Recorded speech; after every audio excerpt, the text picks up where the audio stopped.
be on Bosa World Radio. Are you getting an echo?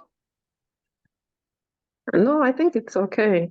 Okay, give me a second. I think I'm getting an echo.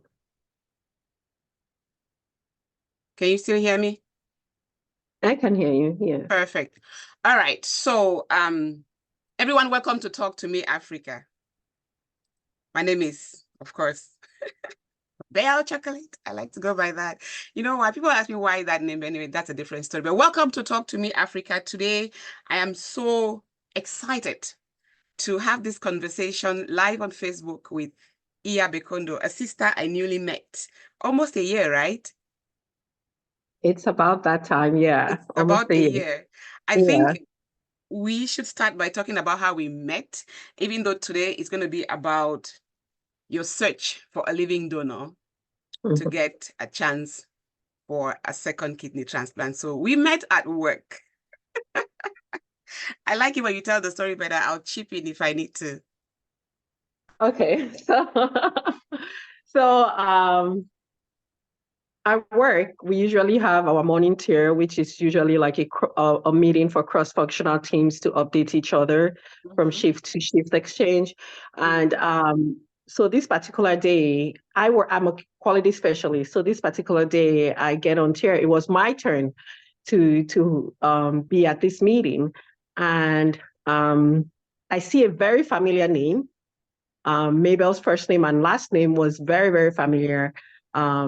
And familiar to my tribe, to my That's mother's right. tribe, which is Bakosi, Mm-hmm. So I reach out and I was contemplating, like, do I really reach out to this person? Let me just check. I was like, it doesn't hurt, right? So I sent her a Teams message, a quick chat. And I'm like, hi, Mabel. Do you by any chance have any heritage to Cameroon or do you have any ties to Cameroon and stuff? And this girl comes back and she's like, Iya Bekondo, Oh very no, that Oroko. is very Oracle. That is very Oracle. And we burst out laughing. And we met for lunch that same day. And for the whole summer, I think it was around summertime, maybe June or so. For the whole July, I think, for the whole summer, we met up for lunch every single day.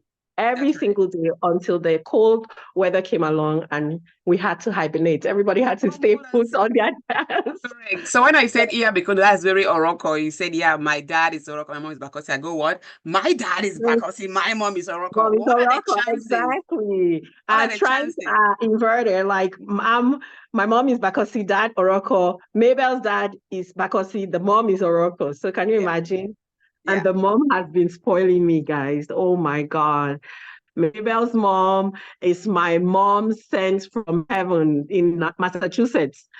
I'm new to it and I don't really know a lot of people. And sometimes I feel homesick, not just homesick to Limbe, but homesick to New Jersey too, where I have a lot of loved ones. And Mabel's mom, who sent me the latest one is Koki, she'll cook a whole arrow and say to me, and then cook me kwankwalang, Oh guys. Oh my no. God. I haven't tasted, every time I eat kwankwalang, it's my mom who has made it. Yeah. And to have Mabel's mom cook like a whole Tupperware and send to me, I was so grateful. And then my bundle of cookie, you guys saw it on live. I shared it with you guys. But yeah, so it's been a nice sisterhood that, I'm Indeed. grateful to have. Indeed. I think it's destined. Thank you for joining us, All Mercy. Well, so yeah, one thing I must tell people I admire about you is your outlook. I always tell you, you look so joyful. You're always so positive. And when I met you in person and I said, Iya Bikondo, I know you. And my first one was like, kidney, right? You go, yes. But when you meet Iya in person, you would not be able to tell if you don't know about her kidney story, her kidney journey. You cannot tell that she is in dire need of a second chance for a kidney transplant. Your positivity is very contagious. So thank you so much for that outlook that you Thank you. carry. Thank you, Mabel. Thank you. I have no other option. I It's have one very, point. yeah. I have a saying that I always say, I want to live heartily and Mm-hmm. happily, Mm-hmm. and I became intentional about that, so yeah. Yeah. That's very good. And really, I don't see myself different, honestly. I Mm, had since come to terms with the fact that everybody is dealing with something.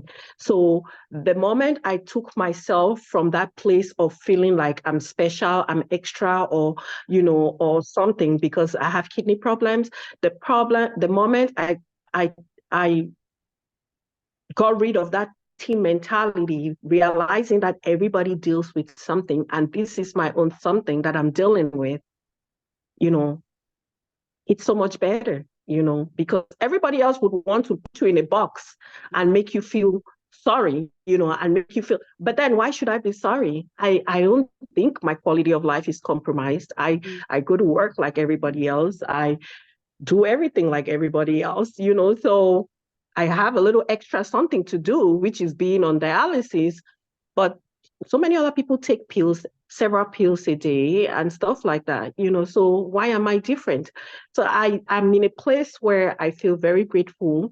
I feel very grateful that there are therapies in place for me mm, to continue to stay alive. I know that it's a huge blessing.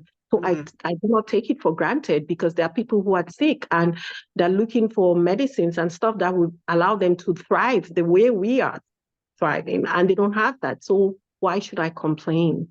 I just see it as another obstacle that needs to be taken care of. And, you keep life moving. Yeah. Wow. Yeah, that I think that your outlook of life also helps your healing process. And like you said, the people, everybody's dealing with something. It doesn't have to be a Yeah. kidney issue for them to not be happy. You're first of all grateful to be alive. I talk with you every day. Yes. You pray before you eat, even the slightest thing. You Mhm. believe that you're here for a reason. So I really like that about you. I really, really do. Yeah, I really do. So So, when we were getting ready for this Talk to Me Africa show today, there's a lot that you can talk about when it comes to your journey with kidney transplant. There is a lot. I looked at the EAR Foundation, a lot of information on there. And in talking with you one-on-one during work as well, or during lunch break, there's a lot of information. So today, dear viewers, we're going to talk about 3 things. This is going to be the part 1, and we will come back another day and continue because Iya has so much information. And if you follow her online, she has been putting out bits and pieces out there about her journey and looking for a living donor for a second chance of having a successful kidney transplant. I think I should begin by saying cheers to your mother who gave you your first kidney. Iya yeah. Bekondo. Yes. My mother's name is Rose Misonge Alobrede. Rose Misonge Bekondo Ne Alobrede. Now in Right. Cameroon, they do Rose Misonge Alobrede Epus Bekondo, right? Mm-hmm. That's the new one. Yeah, so my mom is amazing. My mom has struggled with me through, I got diagnosed at a very, very young age, so my mom has been there. She has held my hand. She has been relentless. And growing up now, I see what my mom went through, because they say when Pekin is sick, now mommy they feel the pain. Right, When I was right. younger, I didn't know the intensity. I didn't know because with when I was diagnosed with chronic kidney disease, I didn't feel any pain. There was no physical symptom at the time of my diagnosis. So I wasn't feeling any pain. I thought I was okay.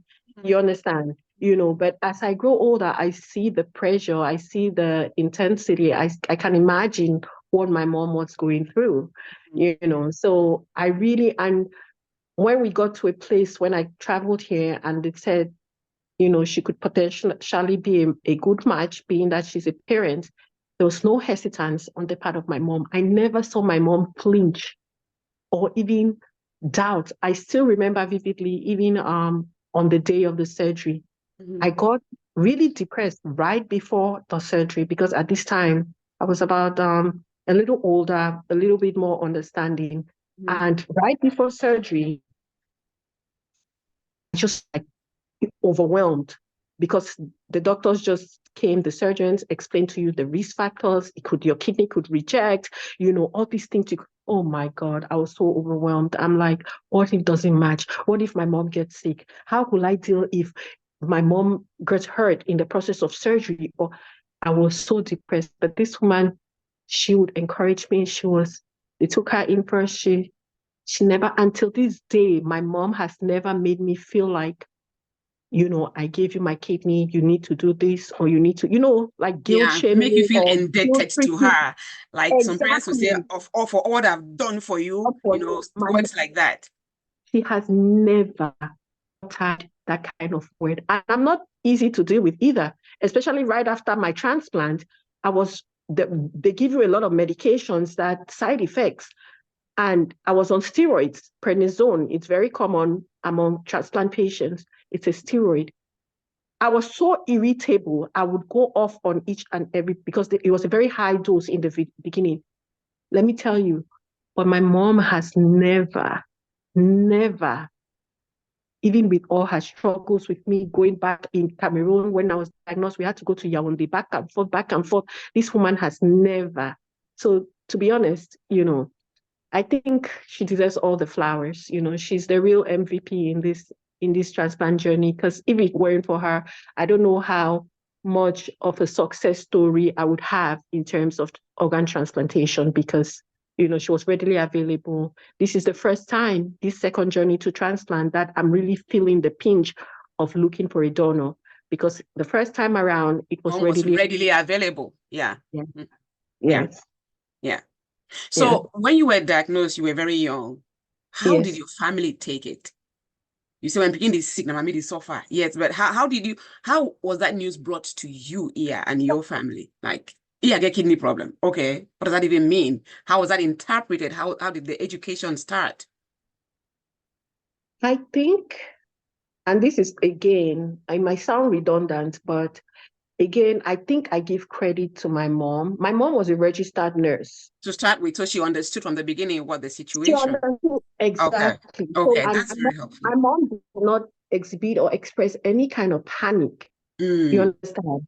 And again, like I mentioned, I was not in any pain. I was not, this was early stages of CKD, your mhm. chronic kidney disease, you Right. understand? And usually that's why we promote annual physicals and stuff, because like with any Mhm. ailment, if caught early, it's easier to treat, right?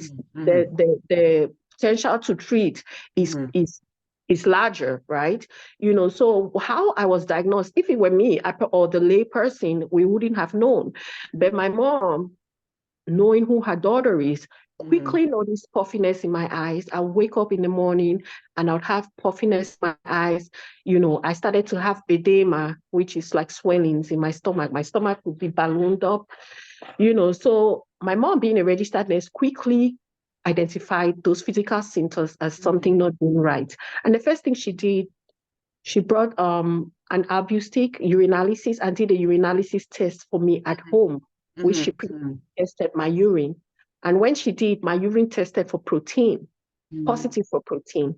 And normally, protein shouldn't be found in your urine. It means the kidneys were not functioning well. That means they were allowing protein to seep out into your urine. Protein should be filtered into your blood. It should stay in your blood. So right away, my mom knew something wasn't right. And that's how my visits to the doctor's offices started. Started.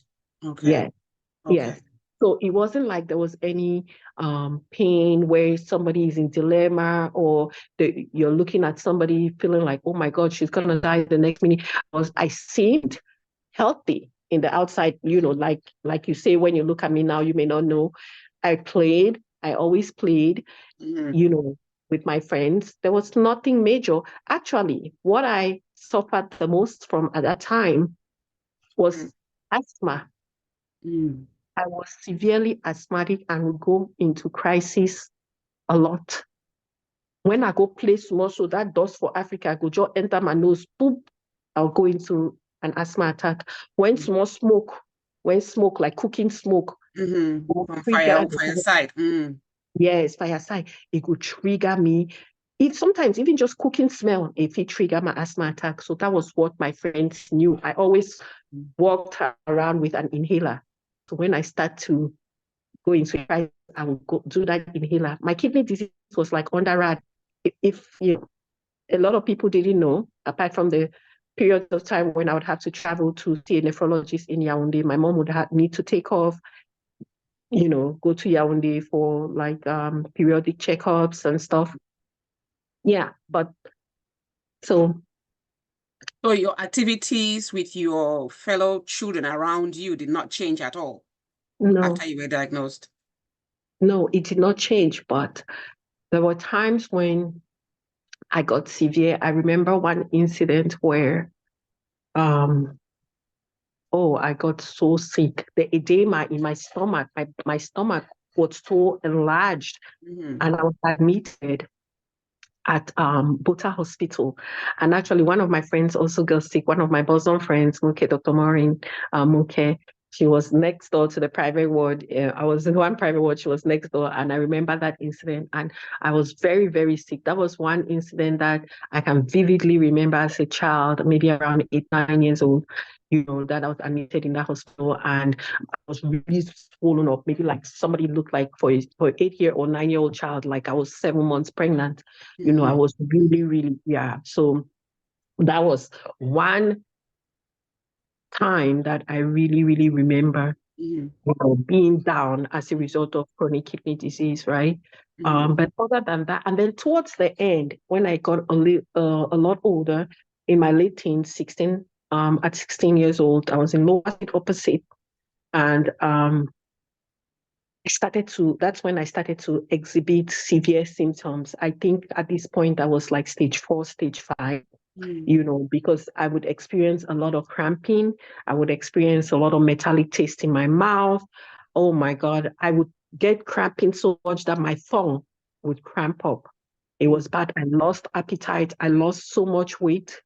Um, I became, at the time, if you would see me, you would know that I was really, really sick, and that was during the period when the decision was made that I should travel abroad for better treatment. And shortly, I think when I was 16 and a half, I migrated to the United States. Yeah. So, So let's yeah. talk about the management of, your situation at the age of 7, 8, 9. I think basically your mother was managing the situation for you. But at this time you were so young. What changed for you? Did you have to change your diet before you came to the United States, where you were able to get a kidney transplant? At that early stage of diagnosis, what were you? Did you change your diet? What were you doing? Oh my God, my sister. What did you do to manage it? My mom did a good job. I was on the strictest diet you can ever imagine. Mm. We always had to cook separate meals. I did For not you. eat salt. I did not eat Maggi.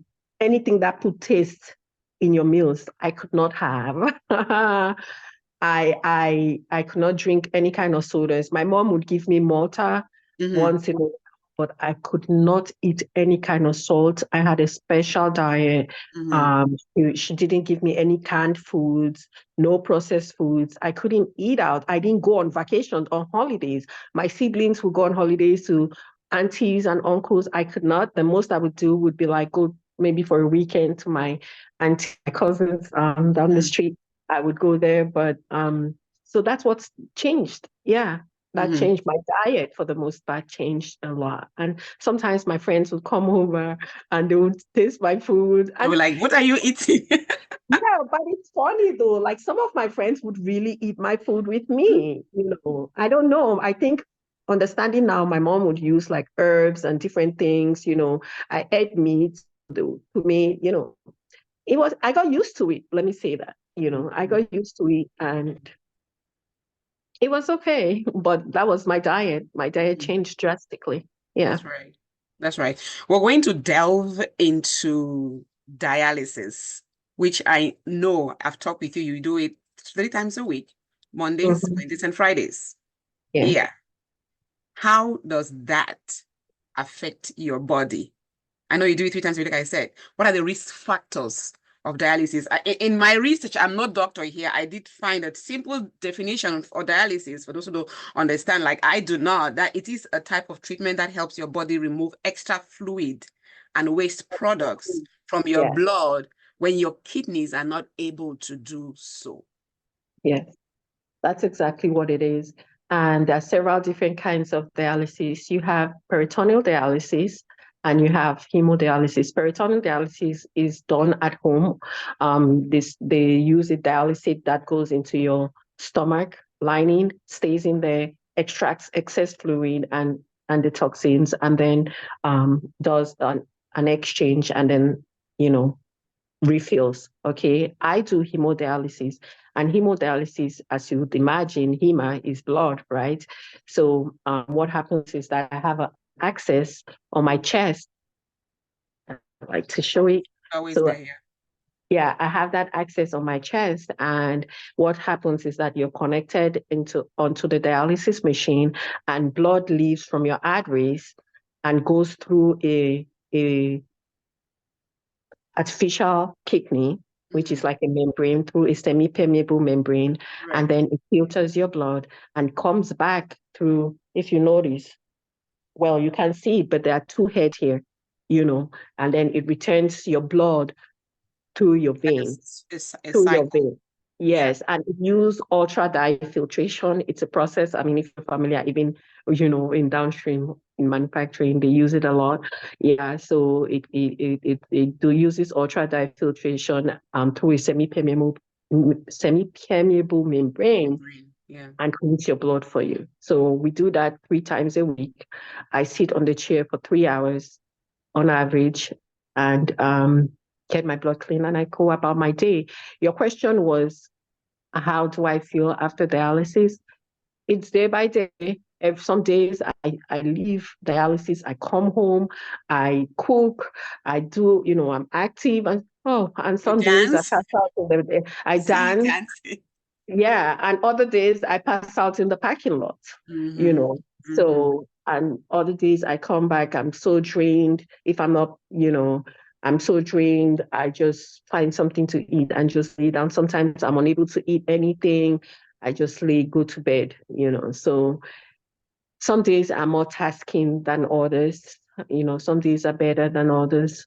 And but you have to understand your body, and certain parameters when it comes to dialysis. I've talked about dry weight in the past.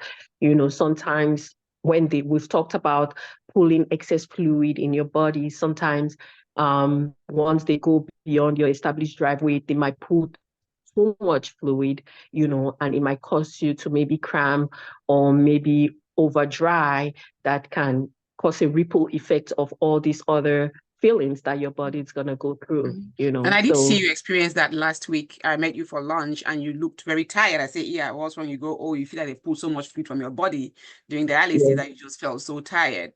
And Dr. Mercy is attesting that she's worked with dialysis patients and it's not easy at all. Are there any risks of infection during this dialysis process?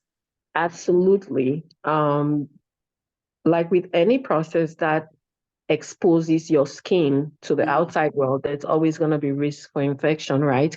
And then we're dealing with people, human beings, human error, right? The technicality, the skills that they use. Are they using aseptic techniques or not? Are they doing it correctly, properly? And what I have here, it's called a catheter, and a chest catheter, and this is the highest at risk, for infection. And the infection is very, very high risk because this connects directly into your blood, goes directly to your heart. So if there is an infection, you can easily become septic, which is infection of the blood, travels all over your body, and you can die potentially, right?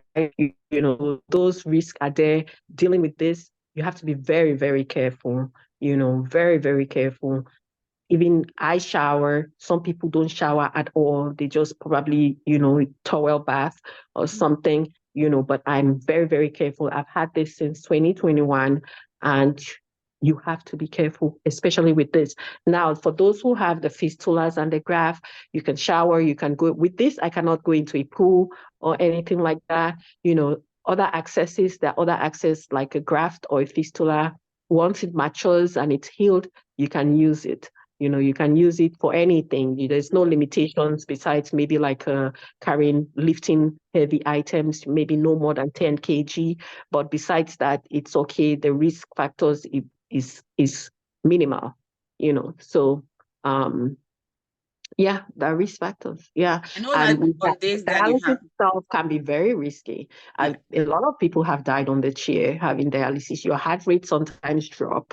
I've passed out several times on the chair where my heart rate, like I said again, maybe they are pulling too much and I pass out and they have to give me extra saline to revive me and oxygen to revive me, So yeah, there's a lot of risky things that happen, including death on dialysis. Yeah.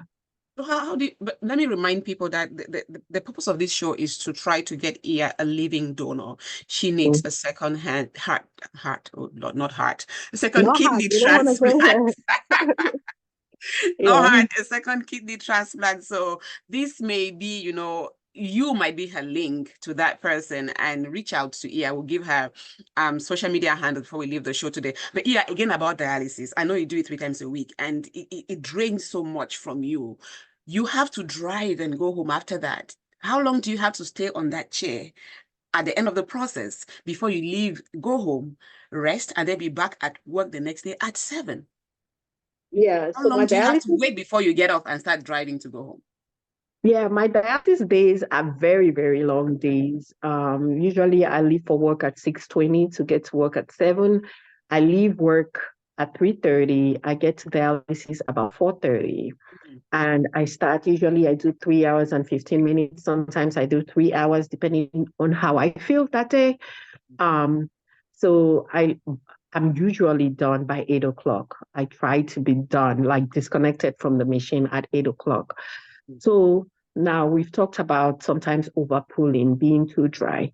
So on the days that I feel like I'm too dry, sometimes when I'm too dry, my blood pressure drops and my heart rate goes up. Sometimes my heart rate is up to like 120 something, and that's extremely high. Mm. So I would have to sit down, they'll return my fluid, give me extra saline to help bring up my blood pressure Mm. and to help reduce the heart rate. So once they've done that, I might sit for like another 10, 15 minutes. So this is like 8:15, 8:20, and then they will check my pressure again. If it's gone down, Mm. and I don't feel lightheaded, because sometimes I may feel lightheaded when my blood pressure is that low, I may feel lightheaded. So I'll just sit, and sometimes they'll give me a glass of water. And sometimes I don't want to get too much fluid back because again, that's me having excess fluid on me to deal with. Right. So and you don't want excess fluid. Like me, I don't make any urine anymore. So extra fluid is just pretty much staying in my body, me carrying it along. So after like 15 minutes, if they check and it's decent, it's within range, then I would go home. So every day is different. There's some days when I finish on the machine, my blood pressure is 120 over 70. Perfect. My heart rate is probably 80 or 85 or 90. I'm good to go. I finish, there's a little pep to my step, and I go home. And Mm. there are other days like I mentioned before. So it varies. It varies, yeah. Well, thank you for joining. Silo Makongo says hello and blessings from Pastor Christabel, and Hi, Sabina Tita Mr. say, yeah, you Christabel. are Hi, a Steven. strong woman. Yeah. So Thank thank you for all you. the support. Again, Thank this you, my sister. right. So again, the hope is that, we talk about this situation on social media in the hopes of leading her to getting a living donor. Yeah. Let's stay on dialysis for a second. Mhm. You work with people in Cameroon who have kidney failure, and Yes. you're lucky to have this regular dialysis process that you do, guaranteed 3 times a week. How hard Mhm. is it for people to get the same treatment back in Cameroon, those that you've worked with? It doesn't happen. Hmm. They don't have 3 treatments in Cameroon. And till this day, I'm baffled. I remain baffled at how they stay healthy. But, you know, you can tell an average dialysis patient in Cameroon, if you see them, they don't look right. Yeah. If you see them, you would know just by looking that there's something wrong. You have mentioned it. Somebody looking at me here, if I don't tell you, you wouldn't be able to tell. That's not the case with most patients in Cameroon. We have outlier situations, right? There's some people that I've seen that excelled on dialysis, but 98% of them, when you take a look at them, they look like walking, they don't look right. And dialysis in Cameroon is only twice a week, And let me tell you. And is it guaranteed? There was a study that I'd read that said, it's better to, what's the word? But to get on dialysis on an incremental basis, like, start easy, start small, maybe once a week, so that you can continue to retain some kidney function. Because what happens is that once you go on dialysis, your kidneys feel like they are no longer needed anymore. The little bit of kidney function that is left in your kidneys is going to shut up, right? Stuff that you doesn't need goes away, right? So when I started dialysis, I was holding on to that concept. I wanted to do only twice a week. For a long time, I was like, oh, and that's also because when I was in denial going back on dialysis the second time around, and I was holding on to every little bit of faith that I could. I can say this now, but at the time I couldn't see it, until my nephrologist said, the kidney doctor, he said, yeah, you need a little bit more clearance. Your numbers are not doing so well. You need to do 3 days a week. That would help your body feel a lot better. Carrying these extra toxins around is not good for your heart either. So the kidney and the heart are very closely related. Excuse me, because the kidney balances a lot of stuff to maintain the health of the heart. So people in Cameroon going for 2 times only, and sometimes only 1 time, I think it's just a ticking time bomb for every patient. And it's sad to think about it like that. And honestly, I know patients that have been on dialysis for several years, for over a decade in Cameroon. And every time I'm around, I always pick their brains. I want to know how they do it, because their lives are not just dependent on dialysis. There has to be other factors that is helping them stay, maintain and relatively healthy. Because I also think about like the humidity in Africa, the sun, the sunniness, because there was another study that I had read that they were saying that they can reduce your time on dialysis if you can release excess fluid through like a sauna treatment, through sweating. So if you're able to remove excess fluids through your skin, it might limit your time on dialysis. You understand? So sometimes I was thinking to myself, like, is this a theory that works in Cameroon? Maybe this patient, because of the high humidity, they're sweating a lot. So the 2 days a week is okay. They can get by 2 days a week. Yeah, so I often wonder about that. And some of the patients are really, they say understanding your ailment and knowing what to do goes a long way. It does. Yeah. Some of the tips that they gave, like even like potatoes is very high in potassium. Those are some of the things that as the dialysis patient you have to monitor, watch for. But I know patients in Cameroon that even like potatoes planted, they'll steep it in water. That is so, correct. Yeah. Exactly. So they know what to do. And I've had patients that also told me that if they don't go dialysis for a while, they force themselves into like diarrhea mode. They make what's the when push comes to shove, the things that people do. What can I call it? Home medicines. How do they call these home medicines? Things that you use? Like what we say in pidgin, to pump yourself. Like they no, not even pump. You can pump yourself, but that's not the word I was looking for. Remedies, remedies. Homemade remedies you're looking for. Homemade remedies, yes. They will have these homemade remedies that can cause them to go to the bathroom and empty them out.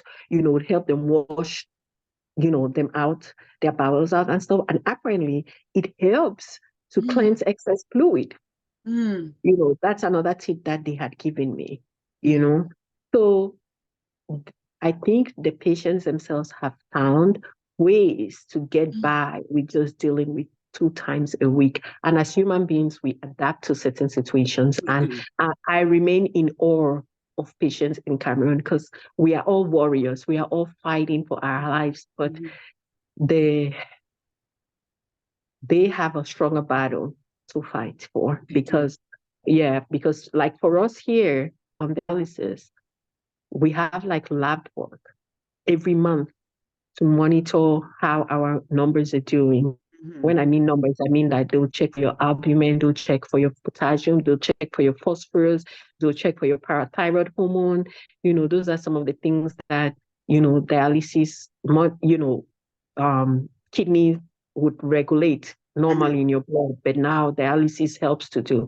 So they monitor those things. In Cameroon, they don't do that.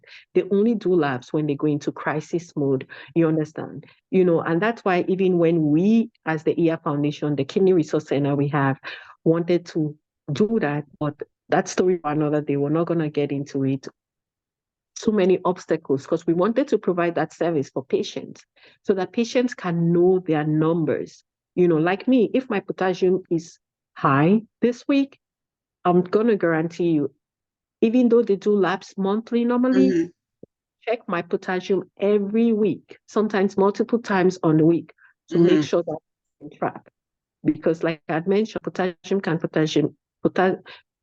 out of range potassium levels can potentially kill a person if it's too low or if it's too high. Mm. You know, so I really, really have a lot of empathy for patients in Cameroon, and I applaud them and I pray for them Yeah. because, like I said, even though we all fight in a battle, Mhm. the obstacles against them are a lot more. Mhm. Yeah, because they also have to deal with sometimes, we haven't heard that in a while, but sometimes supplies are not available. Yep, I was going to say that supplies. Let me see. Dr. Mercy says that people have even died on systemic infections from their port or fistula Yeah. before even the kidney kills them. Yes. Wow. She says, Yeah. great job for staying abreast with your illness. So proud of you. Yeah. Yeah. You're so knowledgeable about, what this is all about. Because sometimes when I talk with you during break, I'm like, okay, what exactly is she's saying that you're so knowledgeable. Staying with me, here on about dialysis in Cameroon, I want to ask people to share because again, our hope here is to get a living donor for ear. Okay. She Please share, needs guys. Please share. another kidney transplant. Her mother, Mama, God bless you, readily. And we thank God that there was a match. She could Yeah. easily give her a kidney. Yes. As a mother, you would cut an arm to give it to your child so they don't Yes. feel, less of a human being. Your mother saved you the first time around. We're looking for a savior, a Amen. living donor the second time around because cadaver donors are also available. But what is the risk or what is the limitation in that year? I mean, so with living kidney donor, right? Mhm. Usually the person is in an operating room right next to yours, And right? it's going to happen. Mhm. So it's usually scheduled, Mhm. right? So once they take out the kidney, right away they transfer it, they do what they have to do, and they transfer it right next door, right? Mhm. Mhm. To the kidney. So the time of the kidney outside of the body is Body. very small. Mm. So cells are not dying too Mm. quickly. The risk with cadaver kidney is that the cadaver kidney sometimes has to travel across state. Maybe your match, somebody died in California and they have to transport it to New Jersey. So it's on ice for several hours, maybe days and stuff like that. So sometimes, the livelihood of the transplanted kidney, you know, doesn't last as long as when you're getting it from a living kidney donor. You Okay. understand? Okay. Yes, that's just it, and sometimes, That's it. during transplant, they might put you a cadaver kidney and it might still be at sleep because it's been out of the body for so long. Sometimes you have to do dialysis maybe once or twice to help jumpstart the transplanted cadaver kidney. Mm. And, other than that, there's really, really no difference. But studies have shown that a living kidney donor really tends to last maybe just a few years longer than the cadaver kidney donor. And that's just because I think it's just because being out of the body longer than with living kidney donation. Yeah. Yeah. I had to ask that real quick. I know that, we had said that we're going to deal with diagnosis, education, and dialysis today only, but I just had to throw that in there because I was wondering. I remember Fritz from the EAR Foundation who died recently, may he so rest in peace, because, lack of dialysis, he was living so far away from where he got the treatment, and unfortunately he passed on, but you did a great job supporting that kid. So thank you so Thank much for you. that. Thank And you. now, dialysis and nutrition. What don't you have to eat besides potassium? You say you don't have to have too much potassium in your food. So how do you balance your nutrition with dialysis? Well, you manage everything, personally, I eat everything. I don't know lie. that. I'm a foodie. This girl He is doesn't always eat. offering me food during lunch break. Like, Mabel eat doesn't this, like eat that. to I'm like, eat. man. Yeah, Mabel doesn't like to eat. Me, I eat everything. Moderation is the key word here. Moderation. Know your body, not be cautious. You Yeah, as a patient you can need say to that be again. Yes, you Exactly. as a patient need to be your best advocate. Mm-hmm. Understand this illness through and through. We all have Google.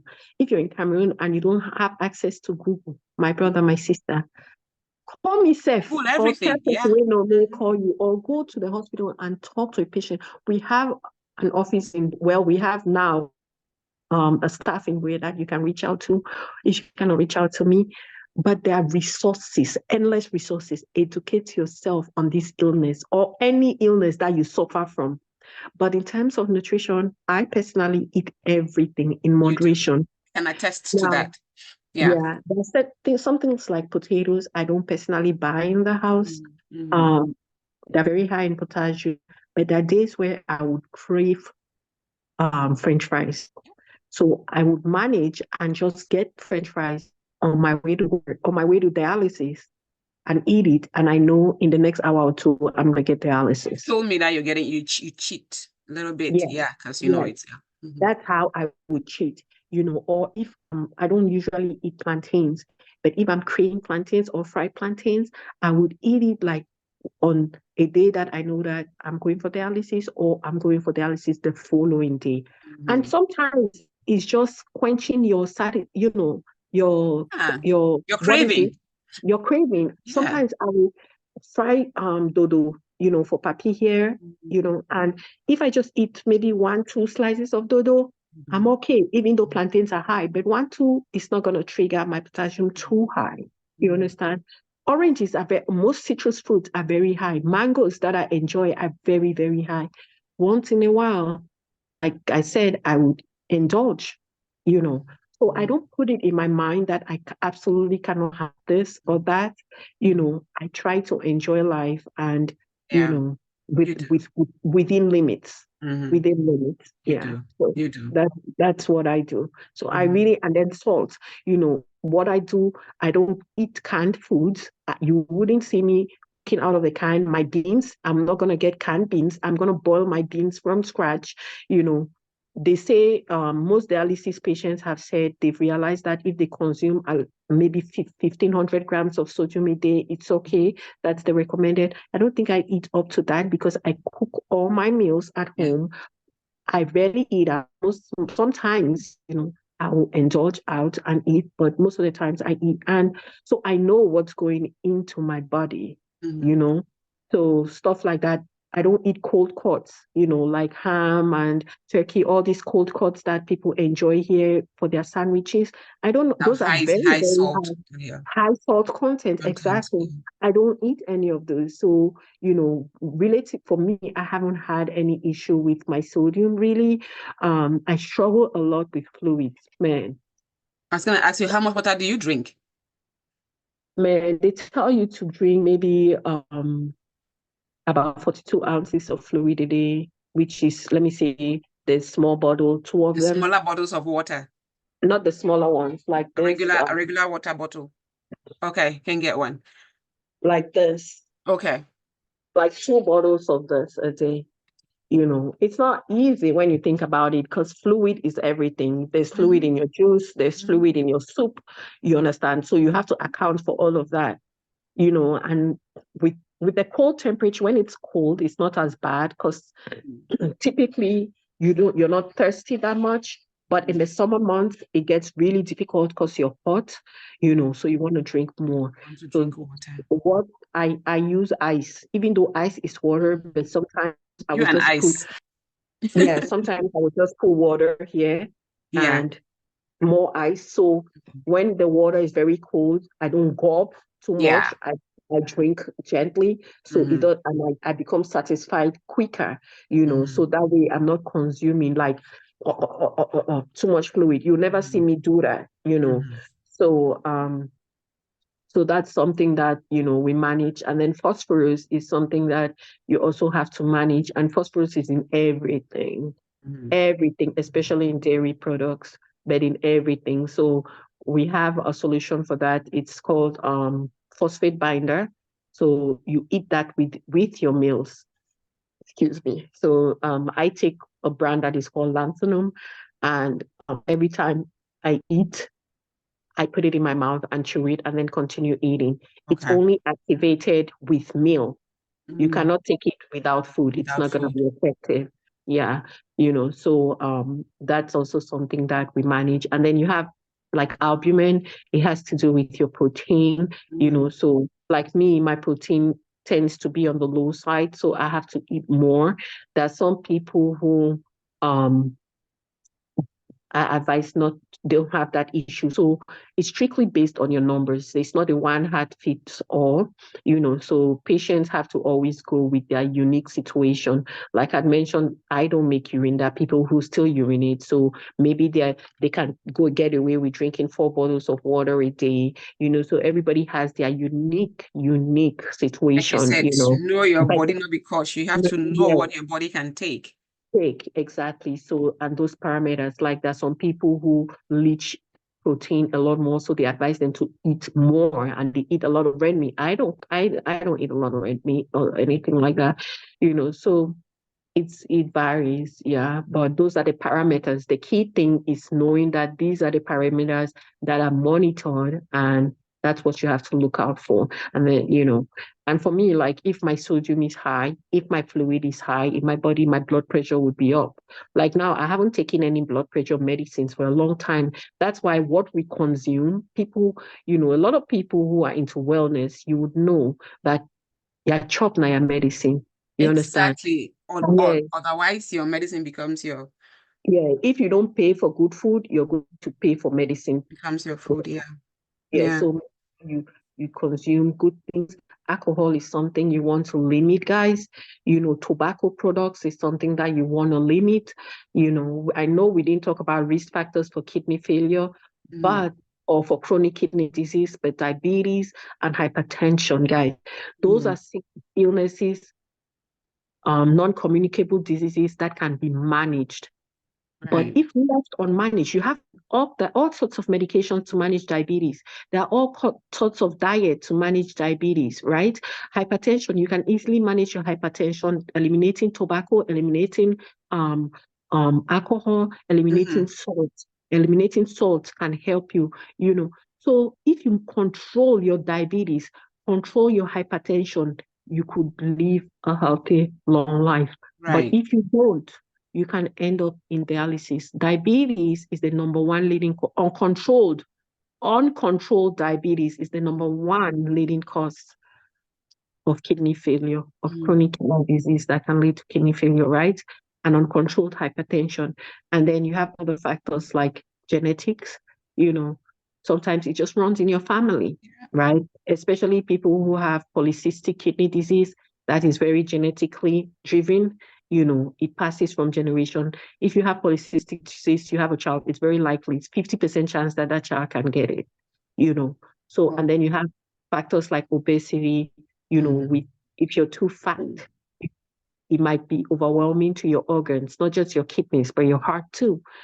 So those things, those are some of the risk factors, guys. Take care of your health. And I can never overemphasize about doing your annual physicals. You don't have to wait to be sick before To you go go to to the your doctor. hospital. Yeah. Yes, just make it a habit, just like you do spring cleaning. A lot of people do spring cleaning maybe in March.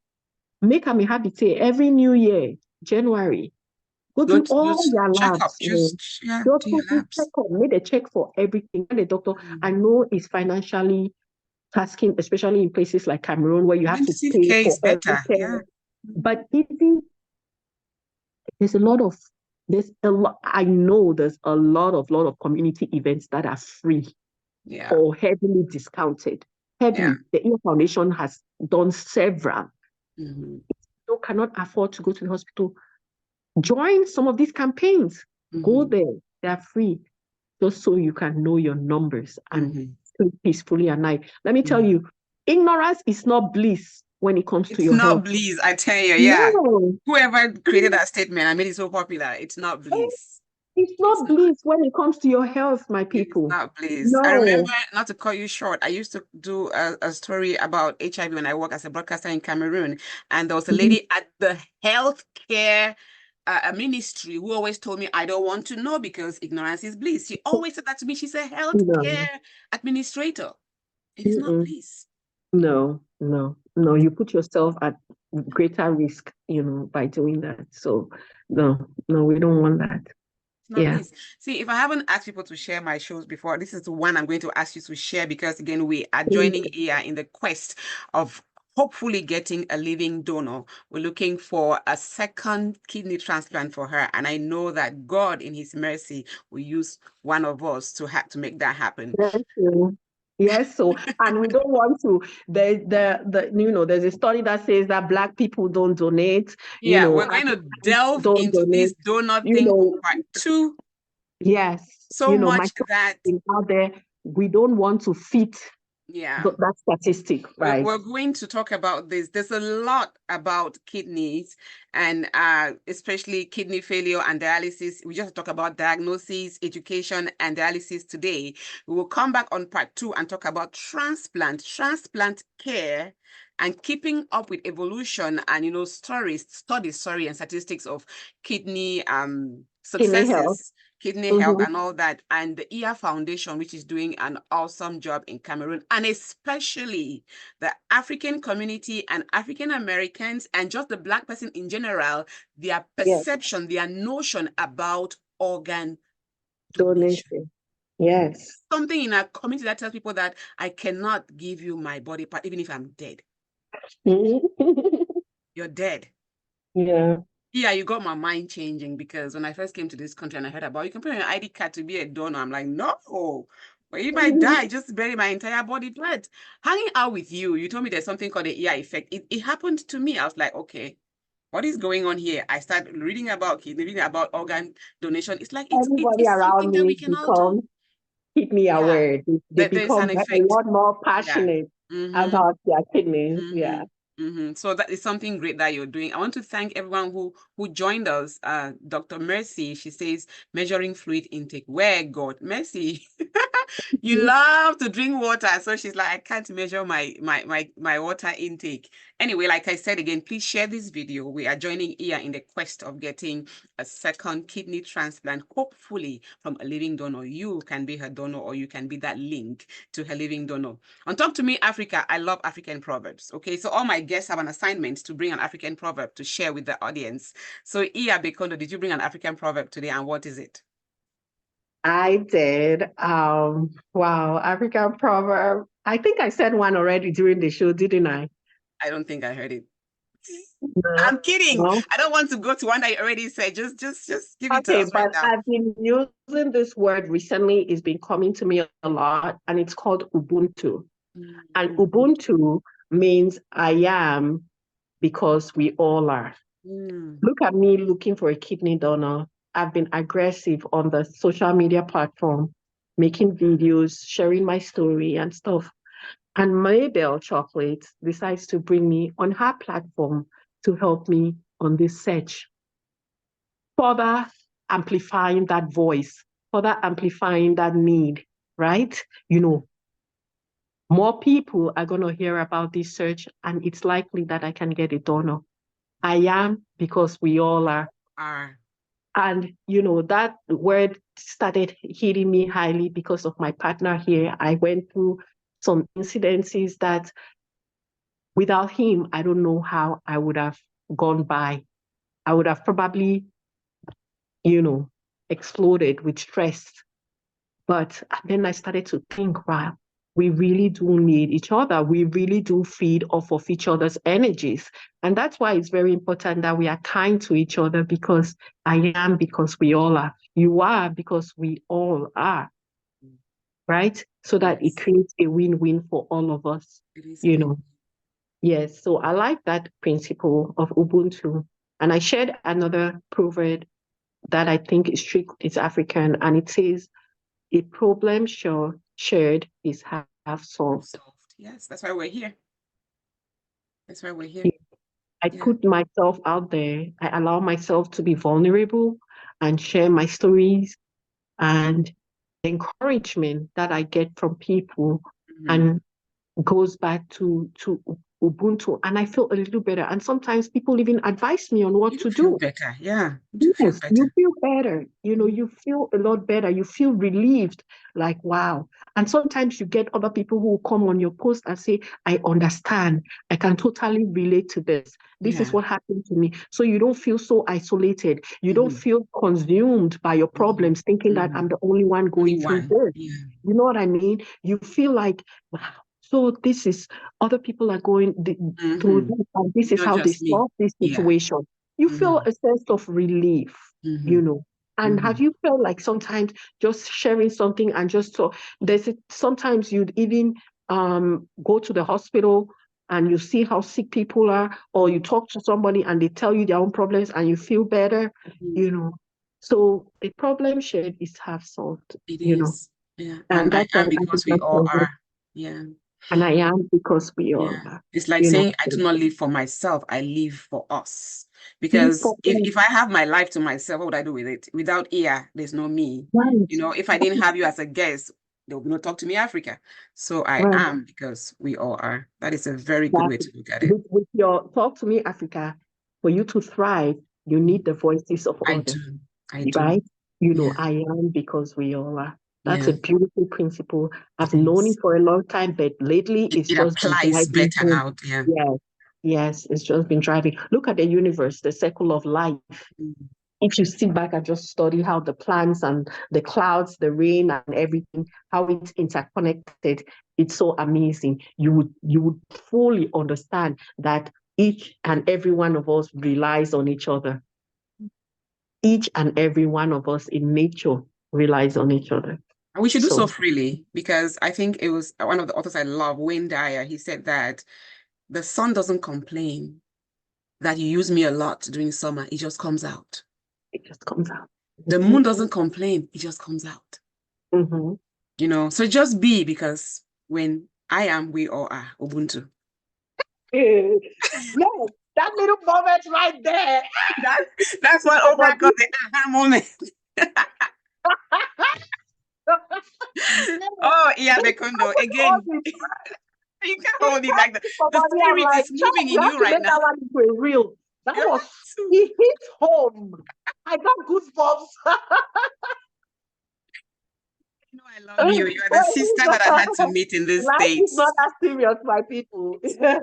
I look, people, if you're watching, this is Iya Bekondo. She needs a second heart transplant, and she is the most. A second kidney transplant, my sister. Oh No, my God. I'm so it's excited to okay. that with you. A second kidney transplant. May God Okay. keep all her organs in Share, guys. perfect Please health. We're not share going to this heart. platform. Share Yeah, this. We're share. looking, we're in the All your quest groups, of let's beat, that statistic that we don't. Black people should donate. We donate. we're gonna tackle that. We have to talk about, we have Yeah. to our fellow people who don't want to donate. And also insurance is something we'll talk about when we come back next Oh time. yes, that's a Health big one. insurance for somebody who is undergoing dialysis, someone who needs a kidney transplant, not normally a second, not just a second one. Well, So people have yeah. second, three, four kidney transplant. Yeah. Yeah, but we can talk Wow. about that next time. Yeah. You're kidding me. Yeah. Yeah. Yeah. So there are people who have had kidney transplant, heart transplant, liver transplant, pancreas transplant. More than twice. More than two, second kidney too. I know a lady that went on an interview with Jim. He's one of a phenomenal advocate, kidney advocate. She went on her platform. When she was younger, she had a heart and liver transplant combined. And then as she grew up, I think she was in her 20s, she got a kidney transplant. And then I think she's a lot older now in her 50s. She got a second kidney transplant. Yeah, she has had 3 organs and 2 of the same, and then kidney twice. So she had her heart and her liver transplanted. Those are still going. And then she had 2 kidney transplants. Yeah. This is the ear effect. We are supposed to end with the African proverb. Yeah, I am still talking to ear. See, thank you, Silo. Thank you, Gisette. Thank you, Merci Philo. d'être Thank là. you for stopping Thank you. by. Oh, merci. Love you, Ia. Thank you, Silo, Mercy. my soul Please sister. share Ia to all Betono, we your back. groups. There's a lot to talk about. And again, we're not going to stop talking about this until she gets a living donor. Please be that link between her and the living donor. We need this sister here fully thriving. Yes, All right. so I So, can't Ia, wait thank to you thrive for more. Talk to Me Thank you, Africa today. Mabel. I Thank you will so talk to much you for later. having me. Yeah. Thank you Bye-bye. so much. Of Bye. course. God bless you. I love you. Bye. Love you. Bye.